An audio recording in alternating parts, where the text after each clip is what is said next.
Hey folks, it's Patriot Nurse. Normally I stay out of things as far as international commentary and particularly with the Middle East, but I'm not doing that today. And the gloves are coming off and I'm going to exactly say what's on my mind. When people in the West, particularly people in the United States, who've grown up in a very cushy existence for the most part. And when I say cushy, I don't mean prosperity. I don't mean that you haven't had to work. And I don't mean that we haven't, as a country and as individuals, made sacrifices, because we obviously have. But the mindset of the West, which is most embodied by Britain and by the United States, it is, unfortunately, from a foreign policy standpoint, a very ethnocentric standpoint, meaning we think that everybody else in the world wants democracy. And a lot of people operate under the delusion that democracy is good for everyone, and it is not. So, as of today, Israel received back the brutally murdered bodies of a 10-month-old and a 4-year-old, the Bibas children. Hamas gave these back as part of the hostage exchange, wherein Israel decided it was going to send a whole bunch of terrorists who have already dedicated themselves to killing Jews and convicted murderers.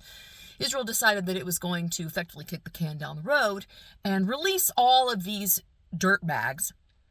And the only reason I'm not calling them what I think is because I'm trying to keep this relatively PG. Israel released them to get back the bodies of these children and supposedly the body of their mother as well. But it seems that has not happened, and it seems that, of course, Hamas pulled a bait and switch, and that the body of the person in the coffin is not the mother of these children. The West doesn't understand that you cannot conduct warfare against an intractable enemy like this in a civilized and polite way. The only way to do warfare and to win in the Middle East is to fight like you are in the East, not the West. It is the Middle East, not the Middle West, in the words of Rabbi Meir Kahane. You cannot fight an enemy like this with nice little methods and with diplomacy. You have to assault their God, you have to completely destroy their culture, you have to root them out, and you have to annihilate them. And people hold their breath and clutch their pearls right now. Patriot Nurse, are you advocating genocide? I'm advocating following the Bible. And the God of Israel, who set the Jewish people apart for a purpose, which is to take the Torah to the nations. The God of Israel doesn't play nice. The God of Israel doesn't tolerate the stuff that Hamas has done. And no, by the way, if you claim to be a follower of the book and you think there's some type of moral equivalency here, you're part of the problem. You're the exact type of Christian who would totally look the other way during the Holocaust. And that's the problem here. When it comes right down to it, a lot of people really like seeing Jews dead. A lot of people like seeing Jewish children in boxes. They like seeing them in ashes. They like seeing their little skeletons butchered, charred, and burned. Yeah, that really happened. Yeah, Jewish babies were roasted alive while their mothers were raped by a bunch of Muslim terrorists and jihadis. That's the reality of the Middle East. You don't fight this with Western diplomacy. You crush these people and you annihilate them. Oh, what about the children, Patriot Nurse? Check this out.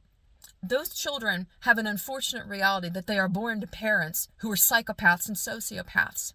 And no one likes to see children who are killed on either side. But when these children's parents use them as shields and hold their babies up, like we think of baby carriers holding your baby front as a cultural statement that, I'm part of the attachment parenting movement and I love my baby so much I want to carry them. No, they strap their babies to themselves so they can explode them with bombs. Like, that's what they do. They are functioning on a culture that is old, and that is Bronze Age, and it can't be fought with post-Enlightenment weapons and ideals. Maybe from a technological standpoint, but the only solution to this is to completely annihilate them or drive them out. Oh, you want all these people dead? They have to be gone. They can't coexist with Jews. They want Jews dead. Their entire charter is not one of a nation state. Hamas's charter, the PLO, like all of their supposed organizations that represent them, they're not organizations that have a charter and a series of Bill of Rights, effectively. They are an organization with the sole stated purpose of annihilating Jews. They are genocidal, which means that when they say that, I believe them. And the only way to deal with an enemy who refuses coexistence and whose sole purpose for existence is to kill you, is to kill them first. And that is an imperative from a Jewish law standpoint. If someone is about to kill you, arise and kill him first. This is self-preservation at a minimum. So the Jewish community has really got a decision to make. And the decision is, do we fear God or do we fear man? Israel, as a nation, has a choice to make.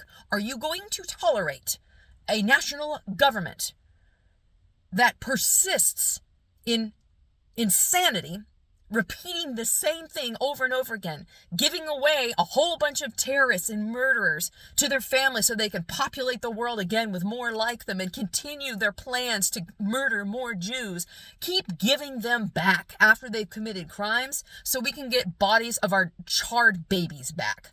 That's what you want? The Israeli people have a choice to make. Every self-respecting Jew in the state of Israel has a choice to make. Do you fear God or do you fear man? Do you care about the international community versus God? You want to talk about Avodah Zarah? You want to talk about idol worship?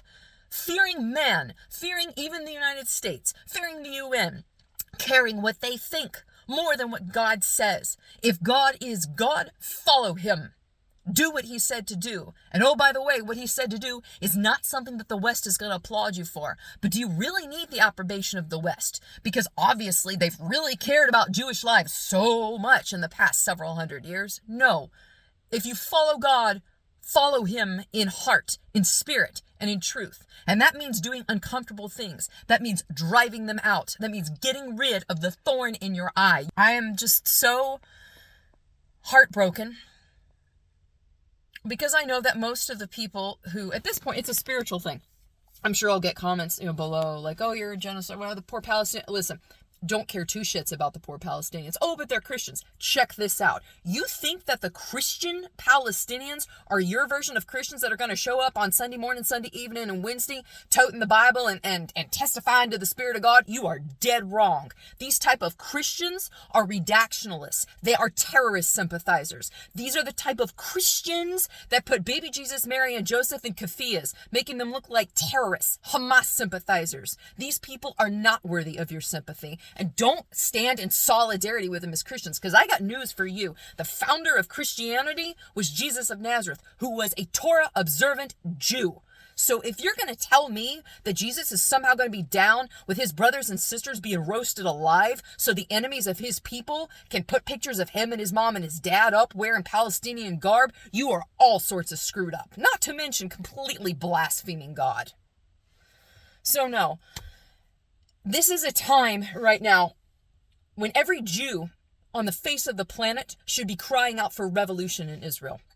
This should be a Torah-based government that comes in, not afraid of the West, not afraid of what will they say. Fear God, follow him, believe him, that just like David said, we don't come to you with sword and spear, but in the name of the Lord God of hosts. He fights for us. If he doesn't fight for us, we are nothing. Jewish people are not anything special in and of themselves. Quite the opposite. The least little nation. There's like a nothing burger. Jewish people are nothing without the God they serve. Absolutely nothing. So is it any wonder that they keep losing? And why do they keep losing? Because they refuse, from a national standpoint, from a governmental standpoint, to cry out to God and to follow him, to invoke him to fight their battles, and to unapologetically wage war against his enemies to their last, final, agonizing breath. Meir Kahane said it best. They must go. They must go. There is no coexistence with them.